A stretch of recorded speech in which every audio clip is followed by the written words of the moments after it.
Whether you create images for profit or pleasure, the more experience you have working with the tools of the trade, the more satisfying will be the results. Fact and folklore surrounding photographic filters and their effects are both scientific and subjective.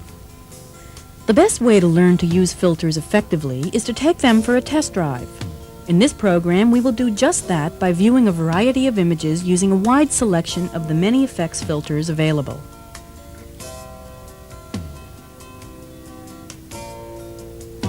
As the filters wipe over each scene in this first section, you may want to freeze the frame and compare the filter to the original unfiltered scene in different areas of the frame. The experience we've condensed into this program will hopefully help you answer the question, which filter should I use?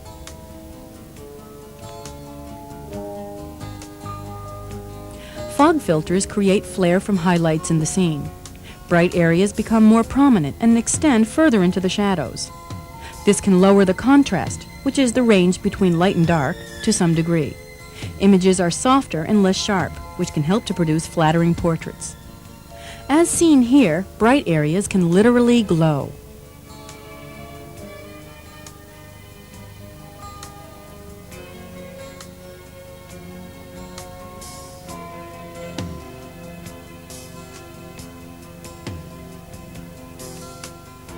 The ability of fog filters to flare highlights can be used in many ways. Remember that the brighter the highlight, the stronger will be the effect produced by the filter. This applies to several of the effects filters demonstrated in this program.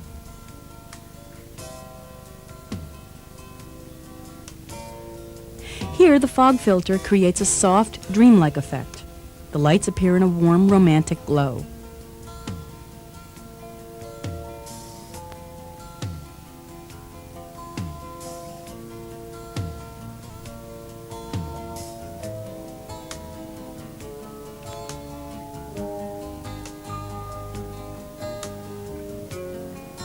Double fog filters are your choice for creating the look of natural fog.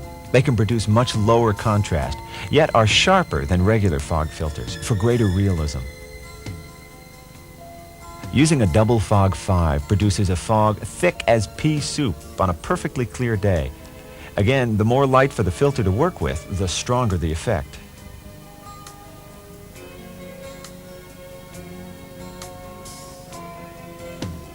Here, the difference between fog and double fog filters is clearly seen.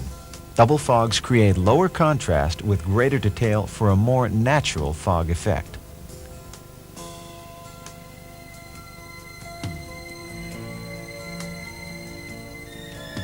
Low contrast filters also reduce contrast by lightening shadows, but allow more subtle control than with double fogs.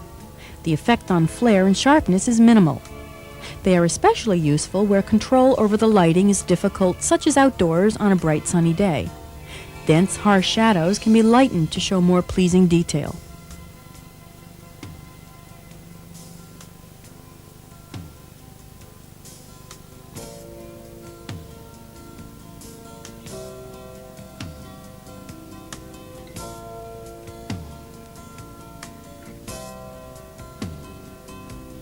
Even when you have considerable control over the lighting, as with a constructed studio set, filters provide important creative controls for managing contrast, color, and mood.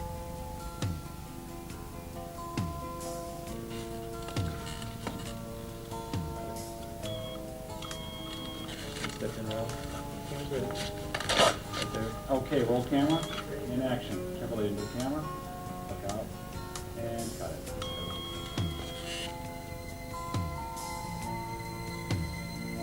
Soft contrast filters reduce contrast in a subtly different way. Unlike low contrast filters, the highlight brightness is diminished, allowing a reduction in contrast without over-lightening the shadow areas.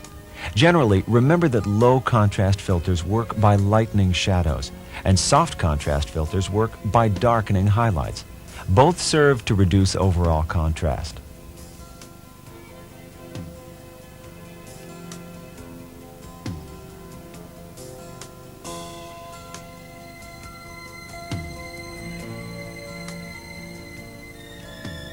Often it is desirable to soften the focus without lowering contrast or creating the flare of fog filters.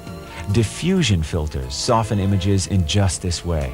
The rippled surface on one side of the filter deflects light, preventing it from focusing normally. Use lighter grades of diffusion to create more flattering portraits. Stronger grades can produce soft, dreamlike images.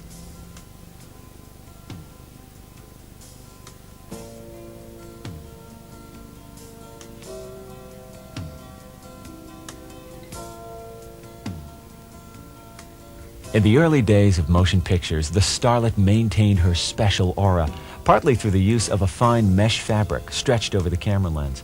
The mesh in our softnet filter is protected between two layers of clear optical glass. Softnets diffract out fine details, creating smoother appearing skin, minimizing fine wrinkles and blemishes.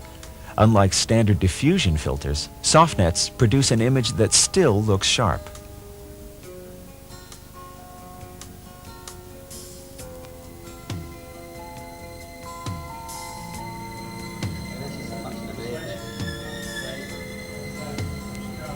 So far, we've seen several filters that produce effects by slightly altering the direction of light entering the lens.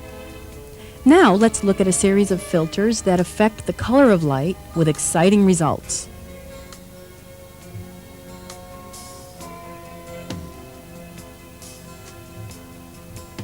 Coral filters are a warm orange in color, like an 85 conversion filter. Their wide range of available densities allows you to compensate for color shifts outdoors at different times of day, as well as to create custom color effects, as in this scene. When using tungsten-balanced media in daylight without the 85, use a coral filter lower than a 4 to produce cooler, bluer colors. Warmer than normal color results from using coral grades higher than 4, as well as lower grades used along with the 85 filter, as shown here.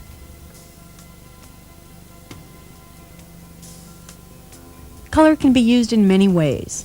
People associate sepia-toned images with turn-of-the-century photography. Sepia filters produce a similar early times look on color media. Their rich brown color can be used to warm up otherwise cool, bluish light, as in outdoor shade.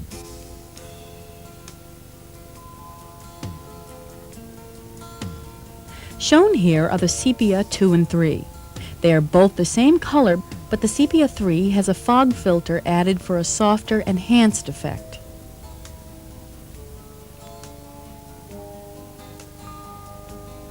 Graduated filters allow control of light in specific areas of the scene. Here, a Tiffen color grad is positioned with a 2-stop neutral density above the graduation and clear below. This can tone down the overly bright sky without affecting the foreground. Reflected glare can often get in the way of a pleasing picture.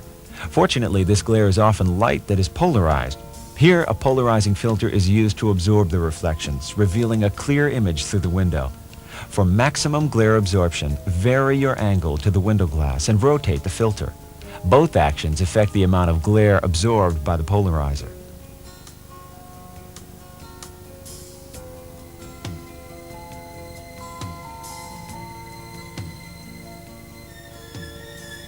The enhancing filter has the unique ability to brighten the color of red and orange objects on film with minimal effects on other colors in a scene.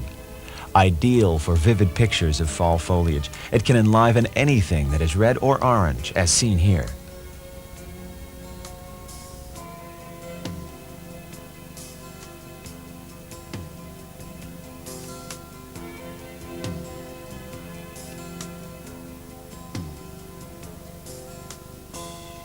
Lighting can become more dramatic in other ways. Star filters create exciting bursts of light from point sources in the scene. The strength of the effect depends on the size and intensity of the light, as well as the particular star filter used. Star filters easily add interest to many types of images. As you can see, there are many different ways to improve an image. Exercise your curiosity. Experiment.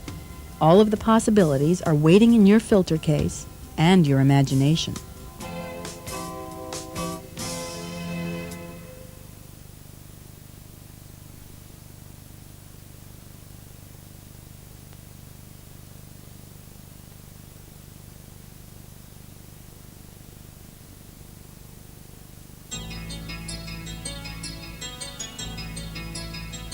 As you've seen in Part 1, we've sampled a variety of images through several types of filters. Experience is definitely the best teacher, and the experiences contained in this program will hopefully give you a good start toward understanding which filter will provide the look you want. Consider this scene. How do you want it to look? Should you soften it with a diffusion filter?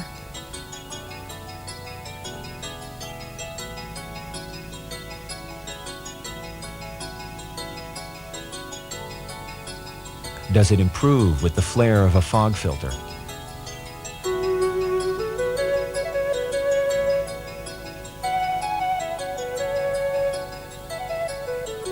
Perhaps simply lowering the contrast with a low contrast filter is all you need to do.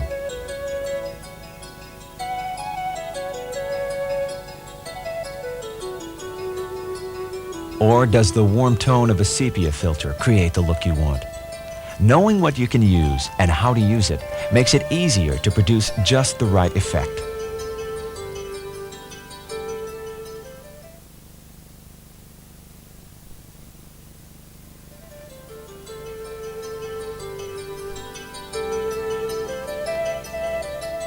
Once you have a good idea of the look you are trying to achieve and which filter is the best choice, you will need to control the strength of the filter effect. For this reason, professional filters are available in varying degrees of effect and are graded in sets. By selecting the desired grade of filter, you will have control over just how dominant or how subtle the filter effect should be in your scene. In this section, we are reviewing the graded look of the double fog effects filter, the coral color correction filter, and a series of star filters.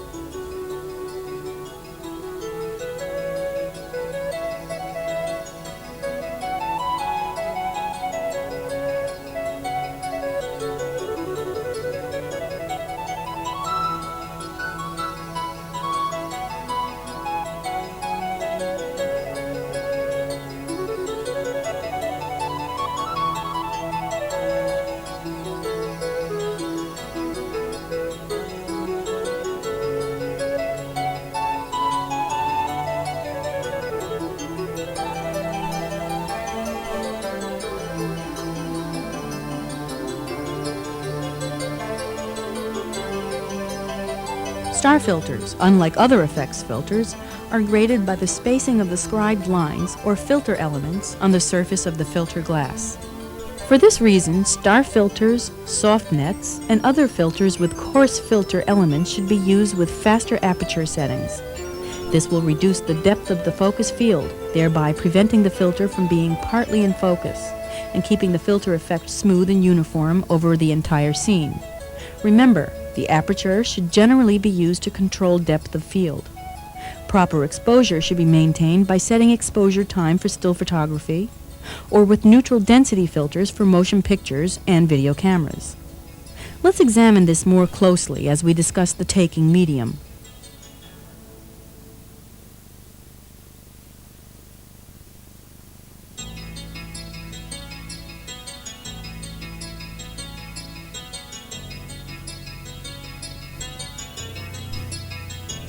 No one at the turn of the century would have predicted the incredible variety of photographic options and camera designs available. Today, there are film and video formats to satisfy every photographic assignment. 35mm film in the double frame format is enjoying continued popularity for both slides and prints. The same film is also used as the professional standard for motion pictures in the single frame format. 16mm film, originally developed as an amateur format, continues to play an important role in movie making. Let's compare the relative target sizes of these image formats. The 35mm double frame still format measures 24 by 36 millimeters. The motion picture format is 16 by 22 millimeters. This is about 45% of the picture area for stills. The 16mm format measures 7.5 by 10 millimeters. This amounts to only 9% of the 35 still format and 22% of the 35 movie format. Many video cameras have a target size which is similar to a 16mm frame, Some are even smaller and have targets similar to the Super 8mm film format.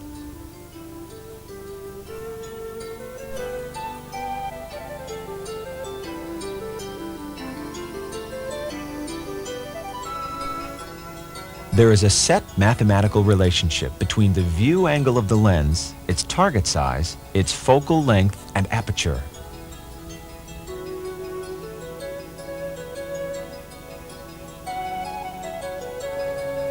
If we wish to photograph a specific scene at a fixed distance, then the lens's angle of view is a fixed value as well. The same image is framed by varying the distance between the target and lens. This lens-to-target distance is known as the focal length. Aperture settings are marked on the lens as a ratio of the focal length over the diameter of the iris opening, or aperture. If our scene were photographed at an aperture setting of f4 with focal lengths of 20, 40, and 80 millimeters, this would yield iris apertures of 5, 10, and 20 millimeters. Therefore, target size will greatly affect the physical size of the lens aperture.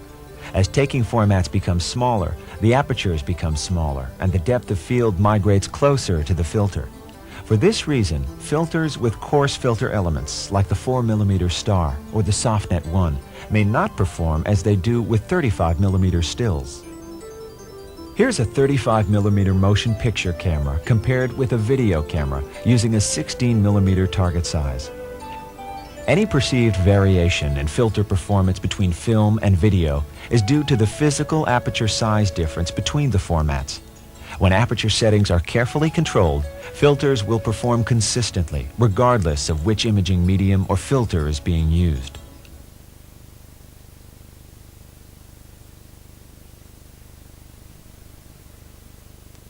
This segment of the program contains all of our reference scenes shot through a wide selection of filters.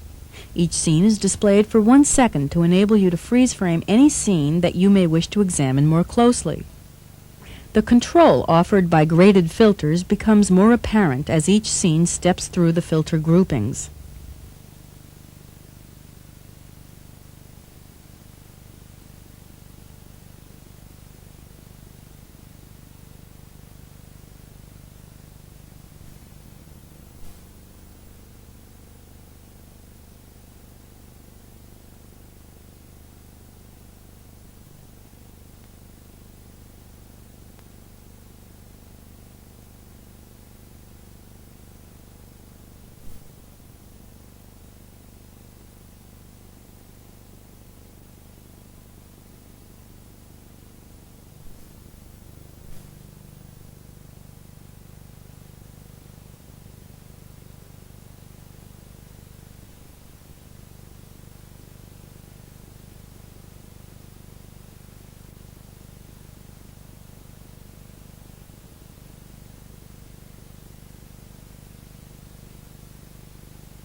These scenes were photographed on 5247 negative 35 millimeter motion picture film and transferred directly from the negative to broadcast videotape.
These color bars are included in our program in order to allow you to verify your color monitor setup.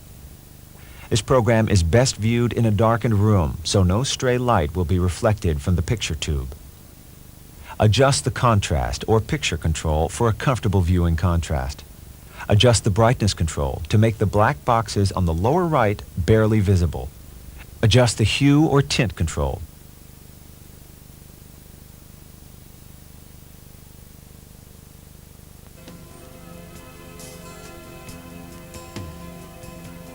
This section of the program serves as a guide for the technical evaluation of filter performance. A set of precisely controlled shooting conditions is established in the studio. The test strips are positioned in an optically black environment and are framed to just fill the video camera's target. Black completely surrounds the active picture area to ensure that the only light that will pass through the filters under test is the light reflected from the test chart. Resolution wedges are imprinted on the test charts to demonstrate the softening effect of certain filters. This chart series is developed to clearly illustrate in a quantitative manner exactly how each effects filter performs its task. The area on the left of the frame is exactly 40% of the total screen area. The area on the right of the frame is exactly 10%. The split screen allows a direct visual comparison of the light distribution and attenuation of a filter to the normal chart. By careful observation of our program's video signal on an oscilloscope or video waveform monitor, a more graphic analysis of the dispersion of light through different filters can be accomplished. Samples of these waveform displays are shown at the end of this section. The grayscale illustrates the effect of filters on a scene where light is distributed much more evenly, and the graduations between steps are more subtle than the 40-10 chart. Finally, remember to consider the colors of light and the sizes of the bright areas in a scene when using filters. The color strip chart demonstrates the color mixing of scene elements with certain filters. The circle and line chart is designed to demonstrate the effect the shape of the objects will have on filters. The circle and the line each equal 10% of the picture, but the circle is a much more compact presentation of the same area. The line has a perimeter which is more than 2 times greater than the circle.